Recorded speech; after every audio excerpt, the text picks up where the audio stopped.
Hey, my name is Eric McCoy, and welcome back to Walk a Mile in My Shoes. Hey, please check out my other podcast, also High While Clean, and also our radio show, LA Talk Radio. What were you thinking? Next week we're going to be meeting with Tommy Chong, and I felt we could incorporate recovery in today, but not abstinence. But instead, I wanted to look at harm reduction. And as always, I am here with Lona Curie. Lona?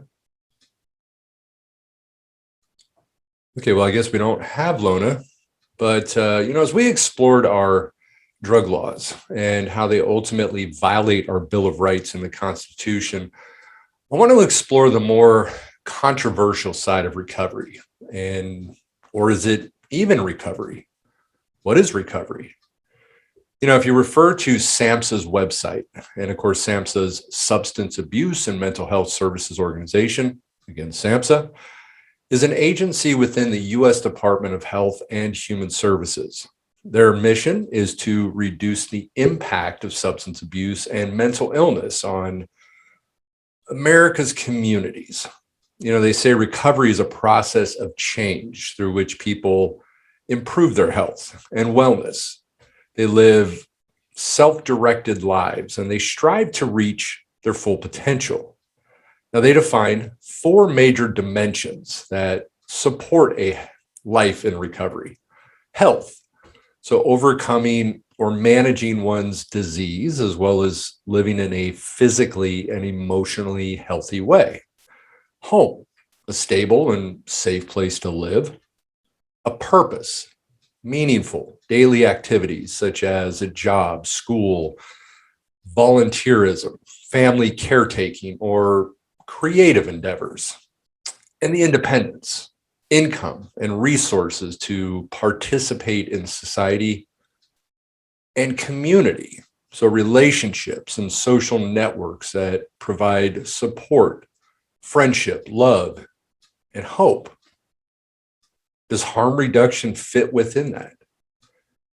Now, harm reduction has been extremely controversial. And of course, I remember back in the late 90s and into 2000 and 2001, it wasn't really a thing. There was methadone, but as a meth abuser, we didn't have alternatives.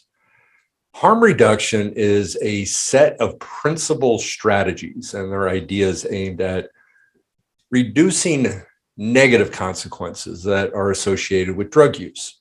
Harm reduction is also a movement for social justice built on a belief in and respect for the rights of people who use drugs. Now, I want to propose a question and debate for people to think about. So if our federal government and state government are concerned about our health, why does nobody fight to make alcohol illegal? Now, again, despite that we already tried that, it actually didn't work. But everybody says that drugs cause violence, murder, crimes, etc. So does alcohol? I want to mention something real quick. So robbery, roughly 15% have been linked to alcohol use. Sexual assault, an estimated 37% of sexual assaults and rapes are committed by offenders who were under the influence of alcohol. Aggravated assault, about 27% of aggravated assaults are committed by individuals who have used alcohol. Aggravated assault basically means causing serious injuries, such as bodily harm. Intimate partner violence, an estimated 2/3 of victims that are suffering from violence by a current or a former spouse or partner report that a perpetrator had been drinking, compared to less than 1/3 of stranger victimizations. Child abuse. So research studies have shown a link between parents who abuse alcohol and the risk of child neglect and abuse. Roughly 4 in 10 child abusers have admitted to being under the influence of alcohol during the time of the offense. Homicide. Alcohol is involved in more homicides across the United States compared to other substances like heroin or cocaine. In fact, about 40% of convicted murderers had used alcohol before or during the crime. So interesting when you think about it. Why then is alcohol not scheduled with the other drugs? Now, on average, again, roughly 40% of inmates who are incarcerated for violent offenses were under the influence of alcohol during the time of their crime.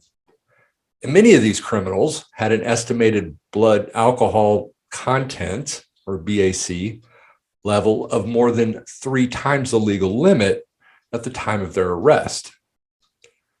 Now, I want to mention something before we move on to talk about harm reduction. Why is there nothing spoken about with alcohol in Congress? Now, it should be no surprise that the alcohol industry has long been a political player, given that since the birth of the country, alcohol has been a significant source of revenue for both the federal government as well as the state governments. Moreover, since the end of Prohibition in 1933, the U.S. Constitution has granted the states the primary power to regulate the sale and the distribution of alcohol. The involvement of the alcohol industry in politics, then, has largely been an effort to avoid excessive taxation and see regulatory favor bestowed on one part of the industry or another. Now, it's also true that for decades, and particularly since the creation and the implementation of a 3-tier system of alcohol regulation following the repeal of Prohibition, the political involvement of the alcohol industry can be broken down and viewed from the perspective of each tier. You have producer, you have wholesaler, and you have the retailer. Then further examined through the lens of type of alcohol producer. So you have winery, the brewer, and the distiller. Now, any effort like this one to measure the involvement of the alcohol industry in domestic politics, you got to take a bird's eye view of the matter. And that view inevitably involves money, time, and context. So let me show you some numbers and can easily see why our governors, our senators, and presidents need to not speak poorly about alcohol. Take a look at this. So as you can see, the state level campaign contributions by the industry sector. So total contributions, 2018 to 2020, the wholesalers, $40,645,766. And then you have the wineries, distillers, brewers, retailers. As you can see in this one, Texas, state-based wholesaler campaign contributions by state, 2020, $3,415,306. And this sort of outlines the different states by the wholesaler campaign contributions. This here shows the top 20 recipients of state-based wholesaler contributions. Greg Abbott from Texas, $1,415,172. And it kind of goes down and sort of gives you the list of, again, the top 20 recipients. Top 20 recipients of state-based brewer contributions. And of course, I'm in California. There's Gavin Newsom, $52,800. Top 20 recipients of state-based winery distiller contributions. Again, here's our governor, Gavin Newsom, $199,432. And again, goes down the top 20 recipients. Here's a list of the top 20 recipients of state-based retailer contributions. Andrew Cuomo at the top, New York, he was the governor, $82,000. I believe he stepped down. And then here you have federal campaign contributions. And here you have the 2020 presidential campaign contributions by sector. Wholesalers, of course, Trump received the highest amount, And Biden actually won for wine and spirits, brewers, and retailers.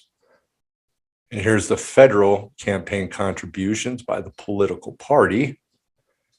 And with wholesalers, the highest for Republicans, and also brewers was the highest for Republicans, with wine and spirit producers and retailers for the Democrats. So why do I mention this? Well, the irony behind what we talked about last week in regards to raising minimum wage could partially be resolved by doing something by Congress, which none of them will do because they're being paid off. Raise taxes on alcohol. So in 2010, for example, alcohol taxes collected by state and federal governments totaled $25.4 billion. Now, historically, alcohol taxes provided close to 40% of federal revenues. Now they account for only a half of 1%. And this is a large part to raise taxes to keep up with inflation. This is a huge reason alcohol companies pump money into government policies. Because if taxes go up, drinking goes down. So how would raising taxes boost the economy and allow for an increase in minimum wage? Possibly. So according to a recent study, more than 70% of the costs that are associated with excessive drinking come from productivity losses. So because of a substantial number of US workers are under the influence of alcohol on any given day, an alcohol tax increase could reduce, again, excessive drinking in the workplace. So this would increase productivity, it would reduce absenteeism, and it would increase work quality. So these improvements can also reduce employer health insurance costs, thereby increasing business profitability. So when economists have modeled the effects of these taxes across the entire economy, they found that alcohol taxes actually lead to a net increase in jobs. So alcohol taxes shift revenues that are previously gained through the sale of alcohol to other sectors of the economy through government spending of the increased tax revenues. Now, there's always a separation between alcohol and drugs. So if I ask someone if they would consider legalizing drugs, you wouldn't really hear, well, we have a legalized drug, alcohol. You know, when I teach students and clients, they usually separate the two and also are uneducated that alcohol is the most dangerous drug out there. Now, once again, we also have another strong separation between policies that have seriously harmed people over the years. So I want to return really quick to harm reduction. So the central goal of alcohol policy is to reduce the harm to the individual and society, while drug policy is to punish and increase harm to individuals and society. So a recent proposal being pushed are safe houses for IV drug users to come and use without fear of getting arrested, getting clean needles, and having professionals there to help them if they overdose. Now, it's funny, we had a message on our last video we did on the drug war who asked why we just put out one senator and we should look at both sides, and one network, speaking, of course, of Ted Cruz and Fox, and making this political shouldn't be the focus, but instead saving lives. That person obviously didn't watch the entire thing, since we had Biden's horrible policy and even applauded the Republican fighting against the racist nature of our drug policy. The sad part, this is political. And so much stigma comes from policies. We can sit here all day long and come up with solutions to help save lives. But if it's illegal, we will probably hit a roadblock. Now, I have lots of ideas that I can come up with that can help the situation in this free country that we live in. But freedom to do what I feel is best is based on what we are told freedom means by our policymakers. Now, I'm told what I can put in my body and what I can't. I'm allowed to drink alcohol, which kills more people every year than all illicit drugs combined. There was an Australian study that found that 65% of fatal workplace injuries were by people who had a BAC, or blood alcohol content, of 0.05 or higher. And there was another 16% that had measurable alcohol in their blood. So drinking too much alcohol will kill you. Well, I'll tell you, the joke on weed is that the only lethal dose is like 2 tons falling on you. So I want to talk real quick about injection sites. And this is a very interesting concept and has the ability to save lives. But I want to return to politics because, again, this is where this all comes from. Do they care about saving lives? California almost passed this legislation a few years ago, but was shot down by then Governor Brown. Other states have looked at this. And I want to show a quick video by a Republican in Colorado. It seems that you're suggesting that supervised injection sites will cause more drug use. Do you believe that to be true? I do. Why do you believe that? Well, it's enabling it. So you're actually giving them a free place to come in and shoot up. Okay, so it's enabling, and it gives them just a free place to shoot up. True. But that isn't what matters, since they're going to do it anyways. The thing that legislatures are is people who have no experience or idea what they're talking about.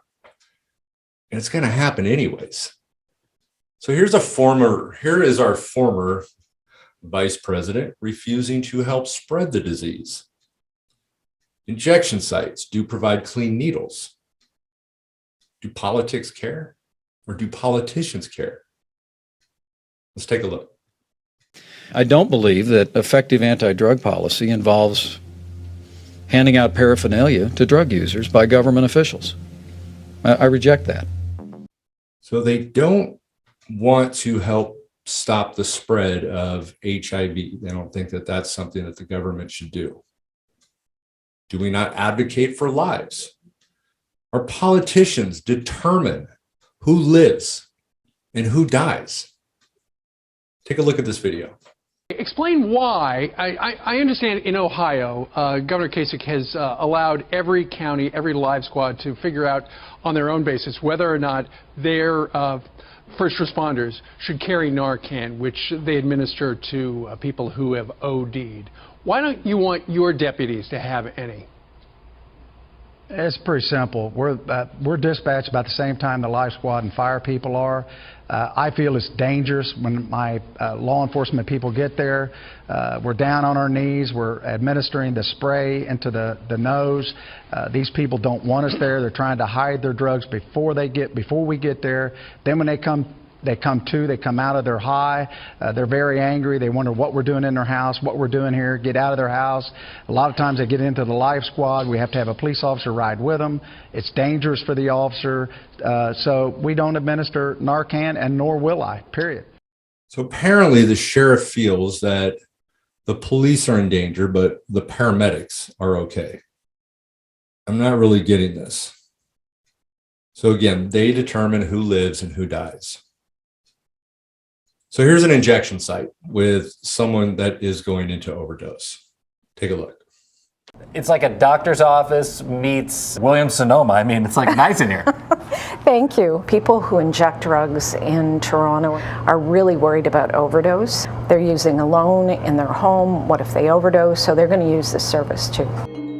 The city opened this facility following the success of a pop-up safe injection site run by volunteers in this Toronto park. In this tent here, people are allowed to smoke drugs, and in the other tent here, people are injecting drugs. Heroin. Heroin, fentanyl. Right now, please. Oh, I'm needed, sorry. Go ahead. In the tent? Yes. It sounds like there's an overdose happening right now in progress inside the tent, and that's exactly why they have these tents. We're not going to touch you. Can you take some deep breaths? So the man and the woman who just ran off apparently are possibly going to die. You know, most people that are being pulled out of overdose are going to be a bit out of it, and rarely do these people actually get violent. So the sheriff, in a sense, is basically just saying, you know what, these are drug addicts. We don't care about them. I don't want my police officers to be in danger. So we're just going to let them die. And it's up to the paramedics. Maybe they help them or not. Well, what if you had a injection site? What if you had a place where people actually cared about saving their lives? I mean, obviously the sheriff doesn't, but maybe we could put these injection sites there so people can go, they can safely do it. And the premise behind these safe houses or injection sites are that when the person decides that, you know what, maybe I'm going to change, maybe I want help, you got a moment. You only got a little bit of time and you're right there. And you can direct them, you can help them. We got a place, let's do it. It's one of the benefits that I see of these places. We give them clean needles so we're not spreading disease. We give them a safe place to go. If they go into overdose, we're there to help them. Last thing I want to show you real quick is, again, is this politics? Is this about politics? Do politicians get to decide who lives and who dies? Take a look at this. I want to talk about the politics of it. So you floated the idea of recall elections against Democrats who support this idea. Similar, there were successful recalls of Democrats who supported gun control legislation in 2013. If you're talking recalls after the fact, does that mean that you know that you can't stop this at the legislature? You know, I'm willing to do whatever it takes to stop it. So that's just one of the tools that we have at our disposal to stop it. And I think that anyone who actually pushes legalized heroin injection sites, I think is way out of touch with the voters of Colorado. Yesterday, Republican Senator Kevin Priola of Henderson told me he's going to be a co-sponsor on this legislation. Will you run a recall against your fellow Republican? I don't know at this time, probably not. So this guy is basically going to do whatever he can to make sure that people don't survive.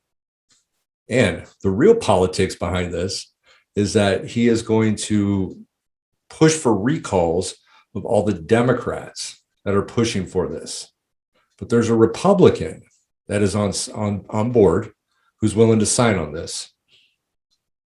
But we're not going to recall him because he's a Republican. Interesting, huh? So I wanted to just kind of throw this out here. Obviously, I'm alone by myself working to do this video. Lona doesn't care. Just kidding, Lona. But I wanted to throw this out here because, again, this is sort of what I did have planned today to talk about.